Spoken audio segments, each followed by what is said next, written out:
نحمده ونصلي على رسوله الكريم اما بعد فاعوذ بالله من الشيطان الرجيم بسم الله الرحمن الرحيم ويقول الذين آمنوا أهؤلاء الذين أقسموا بالله جهد أيمانهم إنهم لمعكم حبطت أعمالهم فأصبحوا خاسرين۔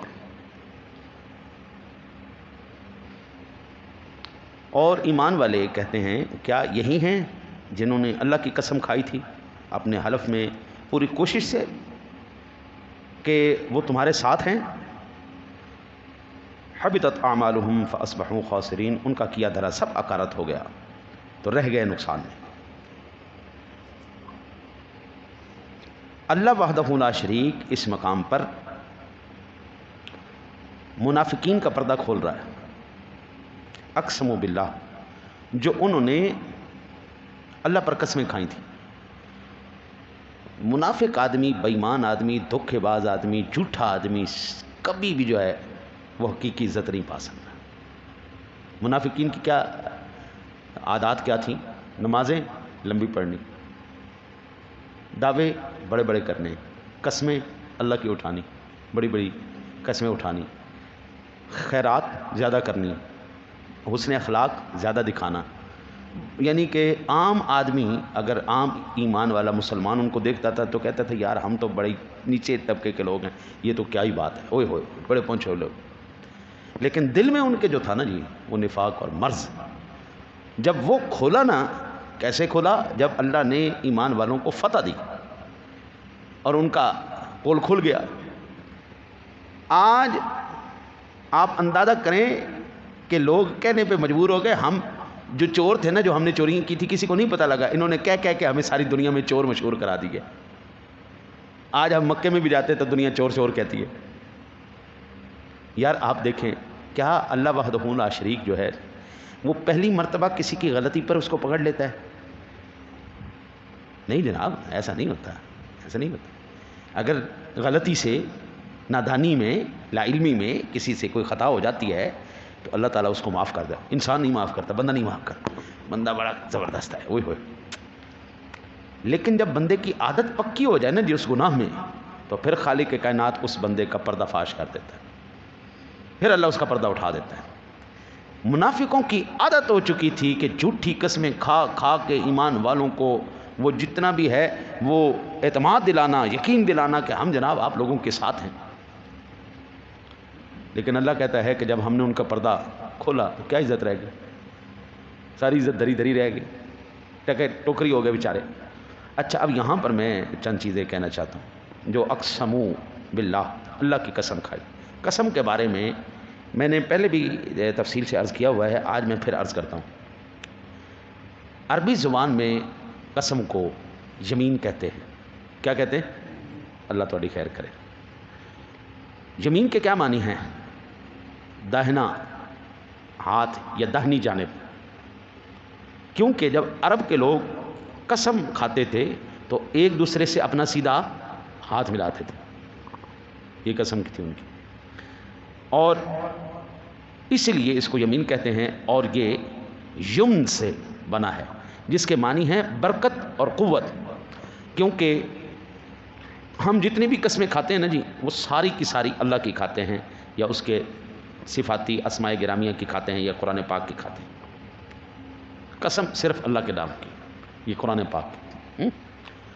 تیری قسم، تیرے بچوں کی قسم، ہاں جی یہ کوئی قسم کوئی نہیں، یا ڈرامے بازی، میرے سر تے ہاتھ رکھ کے کہے، ہاں میرے سر پہ ہاتھ رکھ کے کہے تینوں تیرے بچیاں دی قسم، بچیاں دے سر تے ہاتھ رکھ، ڈرامے بازی ہے، کمی کوئی نہیں، گالی کوئی نہیں، اپنی طرف قسمیں لائی ہیں۔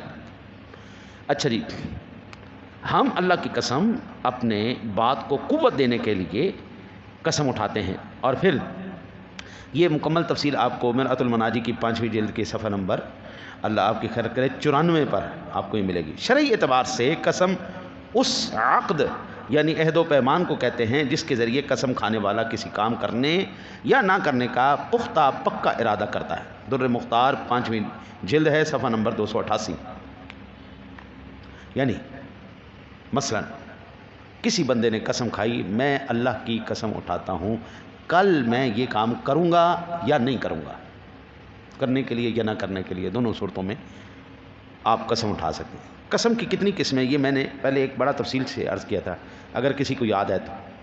قسم کی کتنی قسمیں جی؟ اللہ تھوڑی خیر کرے۔ کتنی قسمیں؟ 3 قسمیں۔ کون کون سی قسمیں؟ وہ یاد ہے؟ نہیں تو سن لو، ہوں یاد رکھا جائے۔ یمین لغو، ٹھیک ہے نا، یمین لغو۔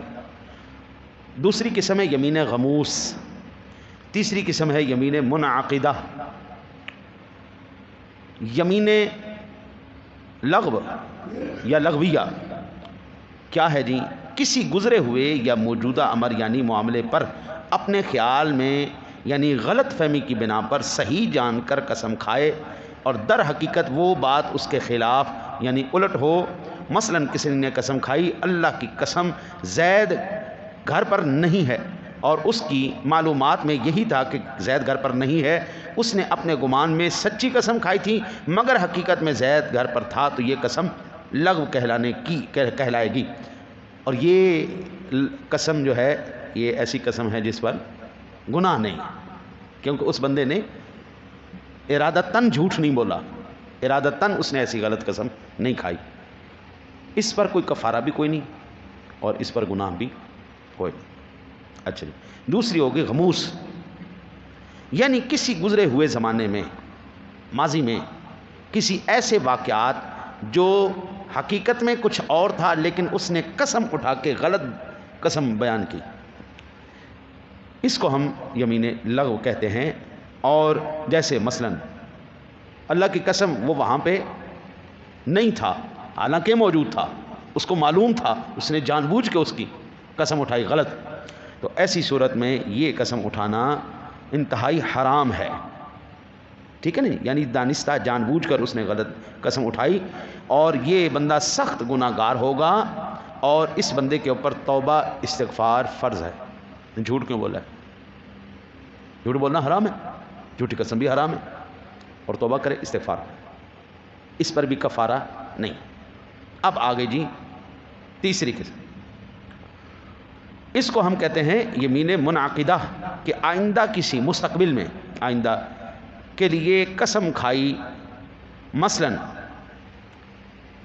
مجھے اللہ وحدہ لا شریک کی قسم ہے آج کے بعد میں فتنہ اور فساد نہیں کروں گا، لڑائی جھگڑا نہیں کروں گا، مار کٹائی نہیں کروں گا۔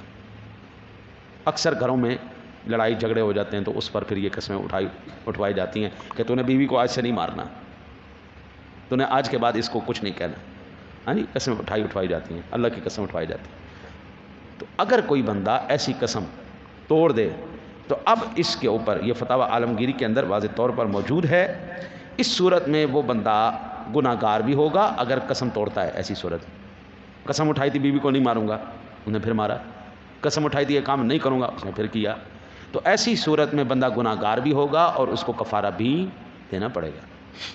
تو قسم کی کتنی قسمیں ہو گئی؟ 3 قسمیں۔ پہلی قسم ہے یمین لغو، دوسری یمین غموس، یعنی تیسری قسم ہے یمین منعقدہ۔ ٹھیک ہو گیا جی۔ اب میں اس پر اشارتاً عرض کر دیتا ہوں، میرے آقا نبی اکرم صلی اللہ علیہ وسلم کا فرمان عالی شان ہے، بخاری شریف کے اندر یہ حدیث پاک موجود ہے کہ آقا کریم علیہ الصلوۃ والسلام نے ارشاد فرمایا، اللہ کے ساتھ شرک کرنا، والدین کی نافرمانی کرنا، کسی جان کو قتل کرنا اور جھوٹی قسم کھانا گناہ کبیرہ ہے، گناہ کبیرہ ہے، ایسی قسم اٹھانی ہی نہیں۔ اگر کوئی بندہ آج اسی بات پہ ختم کرتے ہیں تاکہ یہ ذہنوں میں بیٹھ جائے آسانی سے، زیادہ پھر شاید نہ سمجھ پائیں یا ذہن سے نکل جائے۔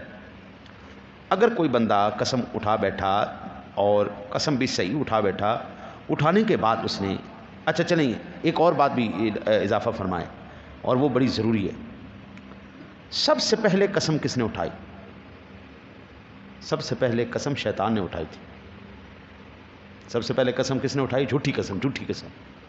سب سے پہلے جھوٹی قسم اٹھانے والا شیطان تھا، جس نے آدم علیہ السلام کو جو ہے غلط راستے پہ چلانے کے لیے اپنے منشا کے مطابق جھوٹی قسم اٹھائی تھی، اور اس وقت تو کسی کے وہم و خیال میں بھی نہیں تھا کہ اللہ کی بھی کوئی جھوٹی قسم کھا سکتا ہے۔ تو اب جتنے بھی جھوٹی قسم کھانے والے ہیں وہ سارے شیطان کے بھائی بنتے چلے جائیں۔ اگر کوئی بندہ صحیح قسم اٹھا لیتا ہے جس پر کفارہ لازم آ جاتا ہے تو سب سے پہلے وہ بندہ کیا کرے؟ ایک غلام آزاد کرے۔ قسم کا کفارہ کیا ہے؟ پہلے نمبر پر ایک غلام آزاد کرے۔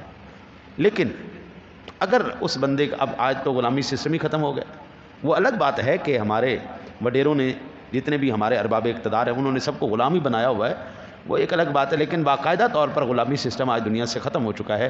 یہ حضور کے قدموں کا صدقہ ہے کہ یہ انسان کو جانوروں کی طرح ٹریٹ کرنے والا سسٹم اللہ نے ختم کروا دیا حضور کے صدقے۔ اگر کسی بندے کو غلام آزاد کرنے کے لیے نہیں ملتا تو 10 مسکینوں کو کھانا کھلائے، 10 مسکینوں کو کھانا کھلائے۔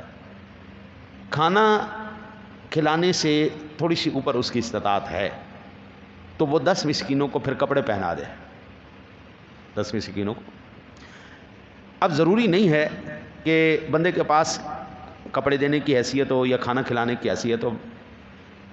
غریب آدمی بھی ہوتے ہیں میرے جیسے، جنہوں نے کول آ گیا تو کھا لیا، نہ آئے تو صبر کیتا، ہاں جی، غریب آدمی۔ تو ایسی صورت میں کیا کرے؟ پھر 3 روزے مسلسل رکھ لے، وہ 3 روزے بندہ رکھ لے تو اللہ تعالیٰ ایسے بندے کی قسم کا کفارہ ہو جاتا ہے۔ اللہ تعالیٰ سے آئندہ سے توفیق مانگے کہ ایسی بات نہیں کرے گا۔ اللہ سے دعا ہے اللہ آپ کو مجھے اپنے حبیب کریم علیہ الصلوۃ والتسلیم کا نازل شدہ جو آپ سرکار پر کلام سمجھنے کی، عمل کرنے کی توفیق عطا فرمائے۔ اللہم صلی علی سیدنا و مولانا محمد مبارک وسلم وصلی علیہ۔ پروردگار عالم پڑھا سنا اپنی بارگاہ اقدس میں شرف قبولیت عطا فرما، و تقاضۂ بشریت کو غلطی کوتاہی گناہ سرزد ہو گئے و شان کریمی کا صدقہ معاف فرما، جملہ پریشانیوں بلاؤں مصیبتوں آفتوں سے نجات عطا فرما۔ تیرے نام تیرے ذکر تیری عبادت سے آج کے دن کا آغاز کے اپنے فضل کرم رحمت کا صدقہ تمام شیاطین کے شر سے، حاسدین کے حسد سے، دشمن کے خوف ڈر تدبیر حسد بغض کینہ نظر بد جادو ٹونے سے، تمام قسم کے آفات و بلیات سے آسمانی زمینی اپنے فضل سے محفوظ فرما۔ خاتمہ بال ایمان نصیب فرما، قبروں میں دیدار مصطفیٰ نصیب فرما، معاشر میں حوض کوثر نصیب فرما، جنت میں اعلیٰ مقام عطا فرما۔ صلی اللہ تعالیٰ علی حبیبہ محمد وعلی آلہ وصحبہ اجمعین برحمتک یا ارحم۔